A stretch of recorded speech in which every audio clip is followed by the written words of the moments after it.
Hello friends, मेरे इस YouTube channel में आप सभी का स्वागत है। आज हम चर्चा करेंगे कि किस प्रकार से विश्व में नगरों का उद्भव एवं विकास आधुनिक काल में हुआ। इससे पहले की वीडियोज में हमने प्रागैतिहासिक काल, रोमन एवं ग्रीक काल, अंध युग, मध्यकाल और पुनर्जागरण काल में ये देखा कि किस प्रकार से विश्व के अलग अलग भागों में नगरों का उद्भव एवं विकास हुआ।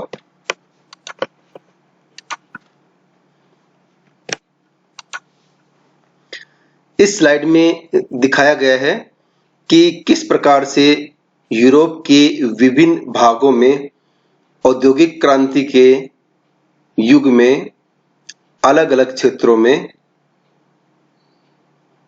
विभिन्न प्रकार की जो औद्योगिक इकाइयां हैं वो स्थापित हुई और इसी के कारण से इन भागों में नगरों का जो विकास है वो भी काफी तेजी से हुआ।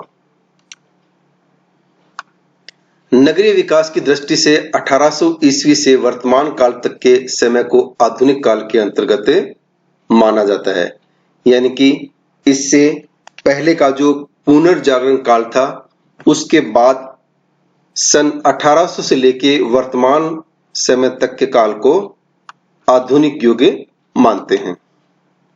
यद्यपि औद्योगिक क्रांति का प्रारंभ 1800 ईस्वी के आसपास प्रारंभ हो चुका था, लेकिन इसकी पूर्ण रूप से शुरुआत 1900 शताब्दी के अंत दशक तक मानी जाती है, जब कोयला, लोहा तथा फैक्ट्री एवं जलयानों के लिए वाष्प शक्ति के उपयोग तथा 1900 शताब्दी के मध्य रेल मार्गों का आवागमन प्रारंभ हुआ।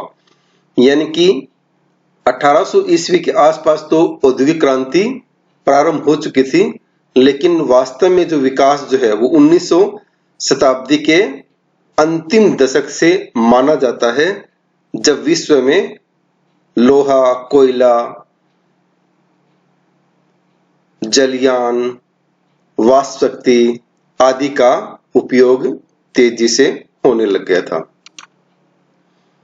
अतः वास्तविक रूप में नगरीकरण और नगरीय विकास अधिकांशतः 19वीं शताब्दी से ही प्रारंभ होता है, जब औद्योगिक क्रांति के साथ साथ नगरीय क्रांति की दूसरी और वास्तविक अवस्था प्रारंभ हो चुकी थी। इसको हम इस प्रकार से भी समझ सकते हैं और कह सकते हैं कि औद्योगिक क्रांति के साथ ही जो नगरीय विकास है या जो नगरीय क्रांति है उसकी शुरुआत हुई, क्योंकि जैसे ही विश्व में अलग अलग स्थानों पे उद्योग धंधों की स्थापना हुई, उसके साथ ही नगरों का जो विकास है वो भी तेजी से प्रारंभ हो चुका था। इसी कारण से 19वीं शताब्दी को मशीन युग भी कहा जाता है, क्योंकि इससे पहले विश्व में सभी वस्तुओं का निर्माण हाथों द्वारा किया जाता था, यानी कि कोयला, लोहा और वाष्प शक्ति के उपयोग से पहले जो भी वस्तुओं का निर्माण होता था वो उनमें लगभग सारी की सारी जो वस्तुएं हैं हाथ से ही बनाई जाती थी, और 1900 शताब्दी के अंत तक ज्यादातर जो वस्तुएं हैं वो मशीनों से बनाने लग गई, इसलिए इसको मशीन युग के नाम से भी जानते हैं। इसी प्रकार 1766 ईस्वी में एडम स्मिथ ने पूंजीवाद का सिद्धांत प्रस्तुत किया। इस कारण मशीनों के शक्ति चालित होने तथा पूंजीवाद की विचारधारा सामने आने से नई औद्योगिक व्यवस्था प्रारंभ हुई मानी जाती है। यानी कि थोड़ा सा पीछे हम चलते हैं, 1776 ईस्वी में जो एडम स्मिथ है उन्होंने भी एक पूंजीवाद का सिद्धांत प्रस्तुत किया, और पूंजीवाद के सिद्धांत के बाद से ही बहुत सारे नए नए आविष्कार हुए और नगरों का जो विकास है उसमें तेजी आने लगी।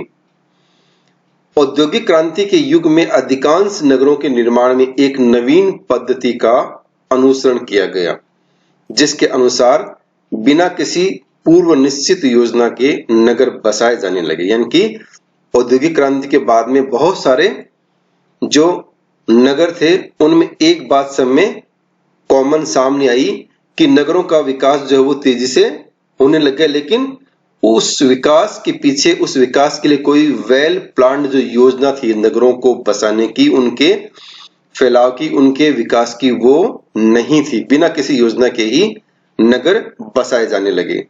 साथ ही बड़े भवनों के समीप ही श्रमिकों की बस्तियां भी बनाई जाने लगी तथा नगरों का विकास अनियोजित तरीके से प्रारंभ हो गया। यानी कि साथ साथ में क्या हुआ कि जो बड़े भवन थे या जो इंडस्ट्रीज थी, उनके आसपास ही श्रमिकों की बस्तियां भी है बसनी प्रारंभ हो गई थी। आधुनिक काल में नगरों के विकास एवं नगरीकरण के लिए निम्न कारक प्रमुख उत्तरदायी माने जाते हैं। कि आधुनिक काल में किस प्रकार से नगरों का विकास हुआ, किस प्रकार से नगरीकरण हुआ, उसमें कुछ कारकों को उत्तरदायी माना जाता है, जिसमें पहला है औद्योगिक क्रांति, दूसरा कारक है खनन कार्य, तीसरा कारक है यातायात साधनों का विकास, चौथा कारक है कृषि के स्वरूप में परिवर्तन, पांचवा कारक है व्यापार का विकास, छठा कारक है उपनगरों का विकास, सातवां कारक है नगर नियोजन एवं अन्य कुछ तथ्य। तो अब हम एक एक करके सभी कारकों के बारे में यहां पर चर्चा करेंगे। तो सबसे पहले हम देखते हैं औद्योगिक क्रांति को। सर्वप्रथम औद्योगिक क्रांति का प्रारंभ इंग्लैंड और महाद्वीपीय यूरोप के समीपवर्ती देशों में हुआ माना जाता है। यानी कि जो इंग्लैंड जो है वहां से औद्योगिक क्रांति की शुरुआत मानी जाती है, और साथ ही जो महाद्वीपीय यूरोप का जो भाग है उसके जो समीपवर्ती देश है वहां पर इसकी शुरुआत जो है वो मानी जाती है। यूरोपीय नगरों के आंतरिक यातायात में घोड़ा बसों, हॉर्स बसेस का उपयोग प्रारंभ हो चुका था, लेकिन नगरीय यातायात पर इसका प्रभाव कुछ दशकों के बाद पड़ा। यानी कि यूरोप के बहुत सारे नगरों में एक घोड़ा बस, जिसकी फोटो ऊपर दिखलाई गई है, उसमें पैसेंजर एक जगह से दूसरी जगह पर आवागमन या यात्रा करते थे, उसका प्रचलन उस समय हो चुका था। लेकिन जो नगरों की जो यातायात व्यवस्था थी उसमें इसका जो प्रभाव है वो कुछ दशकों के बाद में देखने को मिला। आधुनिक परिस्थितियों में विकसित नगरों को व्यापारिक नगर भी कहा गया। यानी कि जिस प्रकार से औद्योगिक विकास हो रहा था उसके हिसाब से, उस तथ्य को ध्यान में रखते हुए इन नगरों को व्यापारिक नगर भी कहा गया, क्योंकि व्यापार के साथ ही इन नगरों ने औद्योगिक नगरों का स्वरूप भी प्राप्त कर लिया था। यानी कि जैसे जैसे उद्योग धंधे बढ़ रहे थे वैसे वैसे जो व्यापारिक गतिविधियां थी वो भी इन कस्बों में बढ़ना प्रारंभ हो गई थी। औद्योगिक क्रांति की शुरुआत 1765 में जेम्स वाट के भाप से चलित इंजन के आविष्कार से मानी जाती है, लेकिन इससे पूर्व छोटी मोटी मशीनें बनाई जाने लगी थी। यानी कि वास्तव में जो औद्योगिक क्रांति की शुरुआत जो थी वो 1765 के पश्चात जैसे ही जेम्स वाट ने भाप से चलित इंजन का आविष्कार किया उसके बाद से नए नए आविष्कार जो है वो होने लग गए थे और औद्योगिक क्रांति की शुरुआत है वो होना प्रारंभ हो गई थी। तत्पश्चात 1830 के आसपास औद्योगिक शक्ति के रूप में भाप का उपयोग किया जाने लगा। यानी कि औद्योगिक जो इकाइयां थी उनमें पावर के रूप में भाप का प्रयोग किया जाने लगा था। इस कारण वस्तु निर्माण उद्योग में बहुत ज्यादा परिवर्तन आ गया था। यानी कि जैसे ही औद्योगिक इकाइयों में भाप से शक्ति का उपयोग किया जाने लगा उसके पश्चात से बहुत ज्यादा परिवर्तन जो है वस्तु निर्माण उद्योग में देखने को मिला। इस प्रकार बड़े उद्योगों की स्थापना होने लगी तथा नगरों में श्रमिकों एवं अन्य कार्मिकों की संख्या में तेजी से वृद्धि हुई। यानी कि जैसे जैसे उद्योगों का विकास हुआ वैसे वैसे दूसरे आसपास के क्षेत्रों से या छोटे कस्बों से लोग जो है औद्योगिक कस्बों की ओर पलायन करना प्रारंभ कर चुके थे। जहां पर औद्योगिक इकाइयां जिन कस्बों में स्थापित थी वहां पर उनका पलायन जो है वो प्रारंभ हो गया था, उस पलायन के कारण से नगरों में जो लेबर है और जो दूसरे काम करने वाले लोग हैं उनकी संख्या भी तेजी से बढ़नी प्रारंभ हो गई थी। परिणाम स्वरूप रोजगार की बढ़ती संभावना के कारण उद्योगों के निकट जनसंख्या का जमाव होने लगा था। यानी कि जैसे ही उद्योगों में तेजी से वृद्धि हुई, वहां पर श्रमिकों की और अन्य कार्मिकों की मांग बढ़ी, वैसे ही रोजगार की संभावना भी बढ़ गई और इस रोजगार की संभावना के कारण से लोग जो है इनके आसपास जो बसना आना प्रारंभ हो गए थे। इस प्रकार औद्योगिक क्रांति ने नगरों के विकास एवं नगरीकरण में महत्वपूर्ण योगदान दिया। इनकी औद्योगिक क्रांति भी नगरीय विकास में एक बहुत बड़ा कारण मानी जाती है। दूसरा बिंदु है खनन कार्य। इसमें मुख्य रूप से कोयले का शक्ति के रूप में प्रयोग प्रारंभ होने से कोयला खदानों के निकट नगरों की स्थापना पर विशेष प्रभाव पड़ा। यानी कि जिन क्षेत्रों में कोयले का खनन कार्य होता था वहां पर तेजी से जनसंख्या का जो जमाव है वो होने लगा। जो नगर कोयला खानों के समीप स्थित थे वहां पर औद्योगिक विकास तेजी से होने के कारण नगरों का विकास भी तीव्र गति से बढ़ने लगा था। यानी कि ऐसे बहुत सारे नगर थे जो कोयला खदानों के समीप ही स्थित थे और समीप होने से क्या हुआ कि वहां पर बहुत सारी औद्योगिक इकाइयां जो है वो स्थापित हो गई और औद्योगिक इकाइयां स्थापित होने से धीरे धीरे वहां पर व्यापारिक गतिविधियां बढ़ी और उस कस्बे का या उस स्थान का जो तेजी से विकास जो है वो भी होना प्रारंभ हो गया था।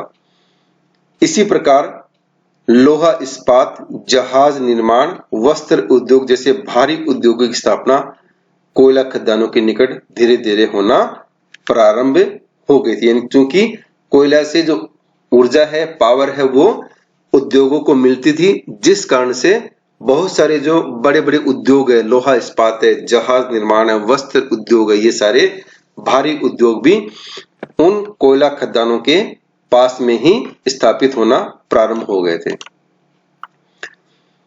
विश्व में ऐसे बहुत सारे नगरों का विकास हुआ है जो स्थानीय कच्चा लोहा, कोयला, नदी जल की उपलब्धता के कारण लौह इस्पात उद्योग इकाई नगरों के रूप में विकसित हुए। यानी कि बहुत सारे ऐसे नगरों के उदाहरण हैं जिनका जो विकास है कच्चा लोहा, कोयला और नदी का जो जल आसानी से पास में मिल गया, उसकी वजह से बहुत सारी जो लौह इस्पात की जो इकाइयां हैं वहां पर स्थापित हुई और उस कारण से नगरों का विकास उन क्षेत्रों में तेजी से देखने को मिला।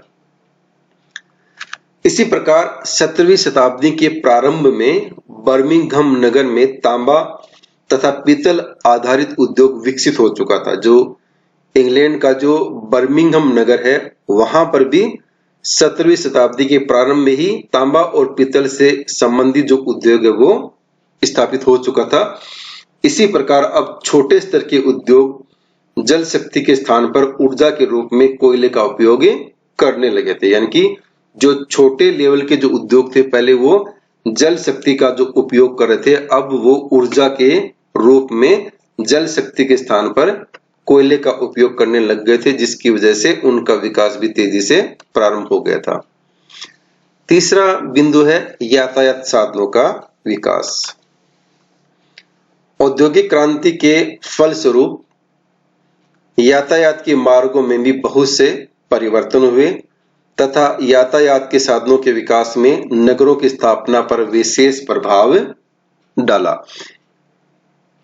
जब भी किसी क्षेत्र में उद्योगों का विकास हो जाता है तो वहां पर कच्चे माल को लाने और तैयार माल को वापस सप्लाई करने के लिए एक सबसे उत्तम जो कारक जिसको हम मानते हैं वह यातायात के साधन।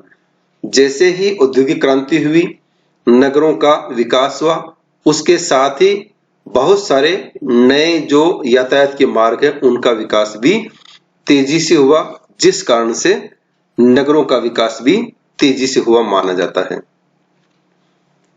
औद्योगिक विकास बिना यातायात के असंभव था, क्योंकि कच्चा माल कारखानों तक लाना एवं तैयार माल को उपभोक्ताओं तक पहुंचाना विकसित यातायात के साधनों द्वारा ही संभव था, क्योंकि बिना यातायात के साधनों के ना ही तो उद्योगों में कच्चा माल लाया जा सकता है और ना ही उपभोक्ताओं तक तैयार माल जो है वो सप्लाई किया जा सकता है। इसलिए उस समय यातायात के साधनों के विकास के साथ ही उद्योगों का विकास भी हुआ, यातायात के साधनों का भी विकास हुआ और नगरीय भागों का भी विकास हुआ।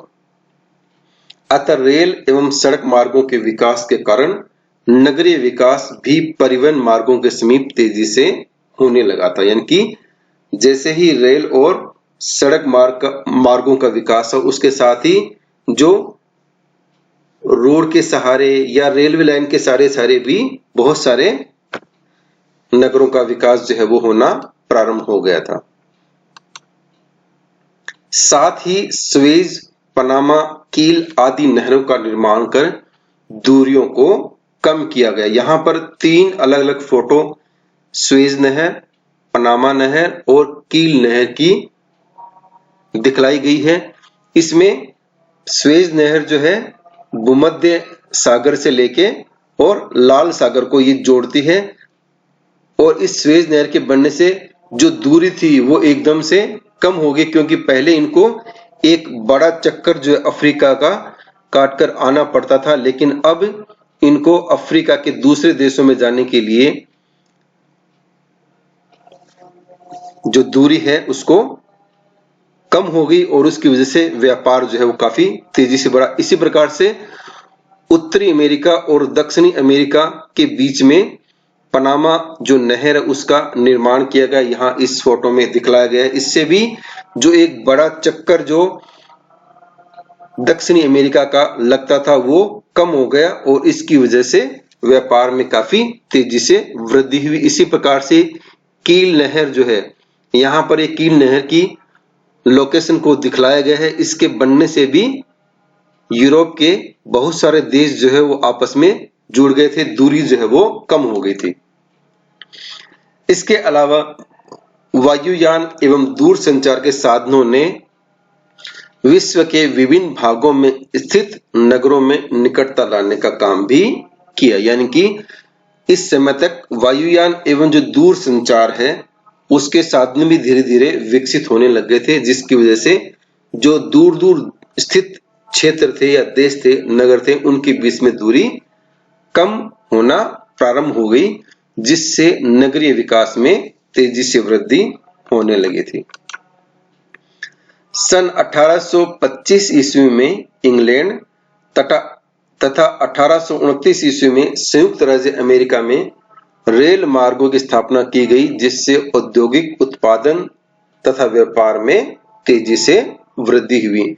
जैसे ही रेल मार्गों का विकास हुआ वैसे ही औद्योगिक उत्पादन और व्यापार भी तेजी से फैलने लगा, क्योंकि रेल के माध्यम से बहुत ज्यादा मात्रा में कच्चा माल और तैयार माल एक स्थान से दूसरे स्थान पर ले जाया जा सकता था, जिसकी वजह से नगरों का विकास भी तेजी से होना प्रारंभ हुआ।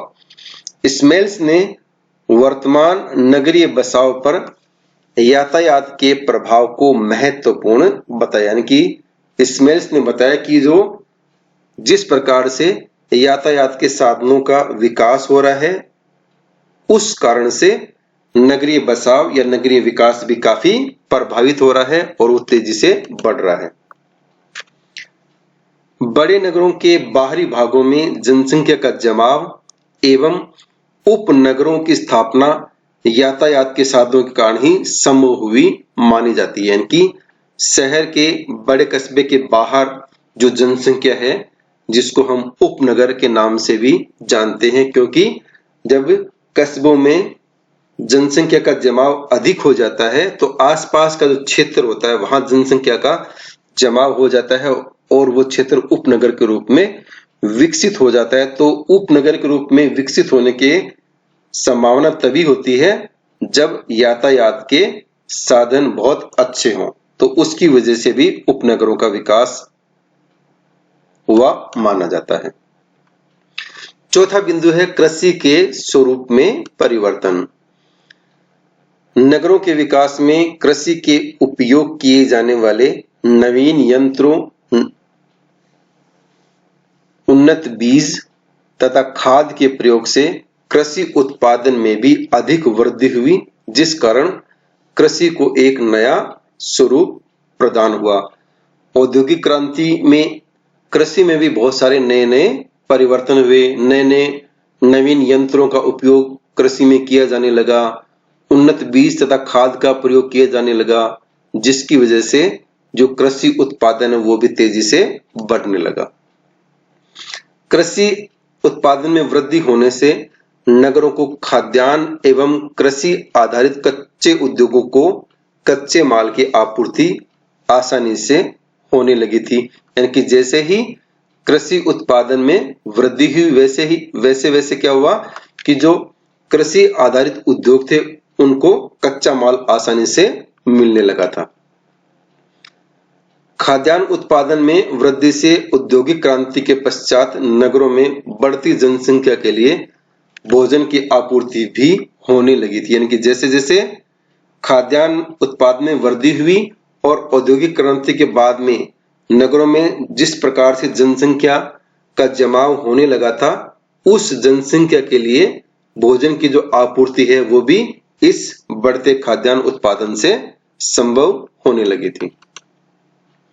इस कारण वाणिज्य एवं व्यापार के कार्यों में भी तेजी से वृद्धि के साथ साथ नगरीय विकास भी तेजी से हुआ। जैसे ही कृषि का विकास हुआ उसके साथ में व्यापारिक गतिविधियां, वाणिज्यिक गतिविधियां भी बढ़ी और नगरों का विकास भी तेजी से हुआ।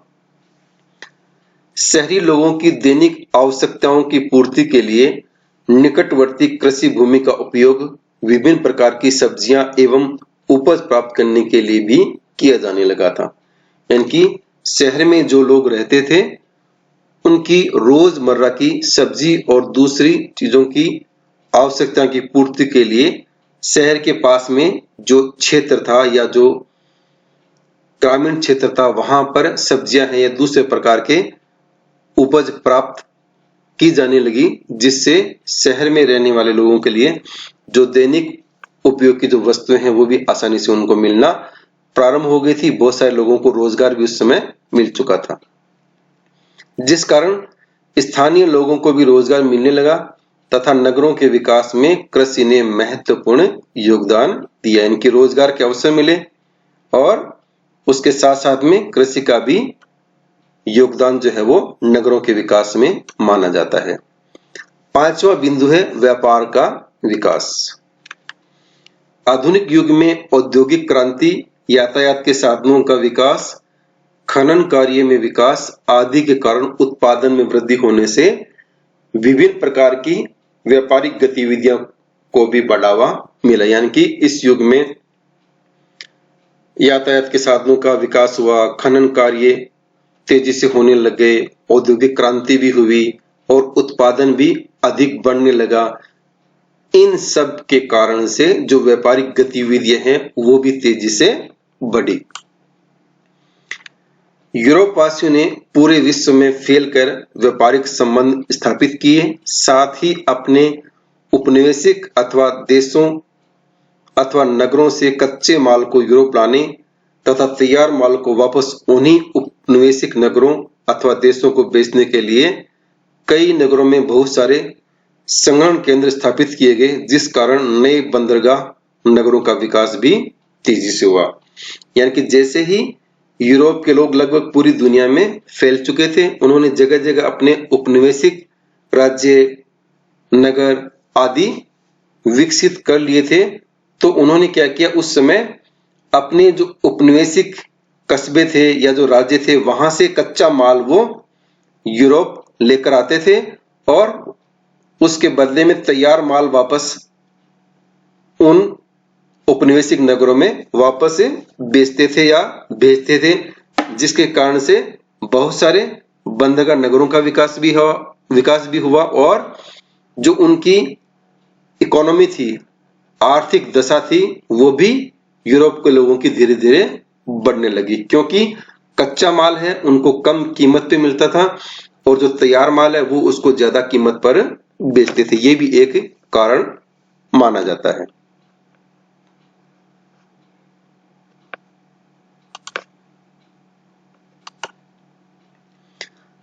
अगला बिंदु है उपनगरों का विकास। 19वीं शताब्दी में नगरों का विकास प्रमुख सड़क मार्गों के किनारे हुआ, जिसे रिबन विकास या रिबन डेवलपमेंट के रूप में भी के नाम से भी जाना जाता है। यानी कि बहुत सारे कस्बे ऐसे थे जिनका विकास जो है वो रोड के सहारे हुआ एक लाइन में, उसको रिबन विकास या रिबन डेवलपमेंट के नाम से भी जानते हैं। यह उपनगर विश्राम नगर कहे जा सकते हैं, जहां पर लोग रात्रि में विश्राम करते हैं तथा दिन में नगर में काम करने जाते हैं। यानी कि जो उपनगर के लोग ज्यादातर क्या करते हैं, दिन में कस्बों में या औद्योगिक कस्बों में काम करने चले जाते हैं और शाम को वापस इन उपनगरीय कस्बों में वापस आ जाते हैं, रात्रि को विश्राम करते हैं और फिर अगले दिन वापस चले जाते हैं। विश्व में न्यूयॉर्क, शिकागो, लंदन, पेरिस, रोम, दिल्ली, मुंबई, कोलकाता आदि बहुत से बड़े बड़े महानगर हैं, जहां पर आसपास में बहुत से उपनगरों का जन्म हुआ। यानी कि विश्व में ऐसे बहुत सारे मेट्रो सिटीज हैं जिनके आसपास में बहुत सारे उपनगरों का विकास हुआ है, जहां पर लोग शाम को काम से वापस आते हैं और सुबह इन कस्बों में वापस से काम करने के लिए चले जाते हैं। 7वां बिंदु है नगर नियोजन। 19वीं एवं 20वीं शताब्दी में बहुत से नगरों का विकास नगरीय नियोजन के फलस्वरूप हुआ माना जाता है। यानी कि नगरों की प्लानिंग बनाई गई कि किस प्रकार से नगरों को बसाया जाना है, रोड की चौड़ाई कितनी होनी चाहिए, कहां पर खुले स्थान होने चाहिए, कहां पर ऑफिस होने चाहिए, कहां पर इंडस्ट्रियल इकाई होनी चाहिए, कहां पर मनोरंजन के साधन होने चाहिए। ये सब नगरीय विकास में शामिल किया गया